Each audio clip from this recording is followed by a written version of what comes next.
Hi friends, please subscribe to Amravati Media and press the bell icon for more latest updates. హోంమంత్రి ఇంటిలో ఏగల మోత. రాష్ట్ర హోంమంత్రి వంగలపూడి అనిత ప్రాతినిధ్యం వహిస్తున్న ఉమ్మడి విశాఖ జిల్లా పాయకరావుపేటలో మళ్లీ అదే రగడ చోటు చేసుకుంది. గతంలో ఏ విధంగా అయితే ఇక్కడ అనితను వ్యతిరేకించే రాజకీయాలు తెర మీదకు వచ్చాయో ఇప్పుడు కూడా అలానే ఉన్నాయని టీడీపీ నాయకులు చెబుతున్నారు.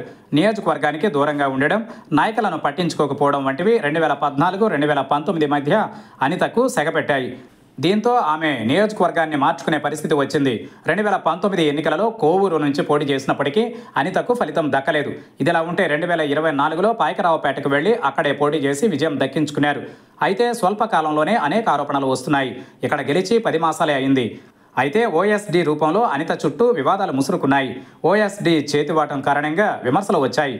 దీంతో ఆయనను తప్పించారు. అయినప్పటికీ ఆరోపణలు మాత్రం ఆగడం లేదు. ఇదిలా ఉంటే నాయకులకు కూడా మంత్రి అందుబాటులో ఉండడం లేదని కొన్నాళ్లుగా ఆరోపణలు వస్తున్నాయి. నియోజకవర్గంలో నాయకులపై పట్టు లేకపోవడం, సొంత నియోజకవర్గంలోనే శాంతి భద్రతలకు ఇబ్బందులు రావడం వంటివి కూడా మంత్రి సెగ పెంచుతున్నాయి. ఇటీవల విశాఖ కార్పొరేషన్ విషయంలో తనకు సంబంధమే లేదన్నట్టుగా మంత్రి వ్యవహరించారన్న ఆరోపణలు కూడా వచ్చాయి. నాయకులంతా ఒకటి, ఆమె మాత్రం సెపరేట్ అన్నట్టుగా ఇక్కడ రాజకీయాలు మారుతున్నాయి. గత ఎన్నికల సమయంలో అందరినీ కలుపుకుని పోతానని హామీ ఇచ్చినా ఇప్పుడు ఆ తరహా రాజకీయాలు చేయలేకపోతున్నారు.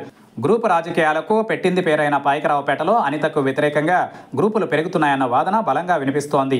అయితే ఇది ఆమెకు మేలు చేయడం కన్నా ఇబ్బందిగానే మారుతుందని అంచనా వేస్తున్నారు. ఇక మరోవైపు వైసీపీ కూడా ఇక్కడ వ్యూహాత్మకంగా అడుగులు వేస్తుండడం గమనార్హం.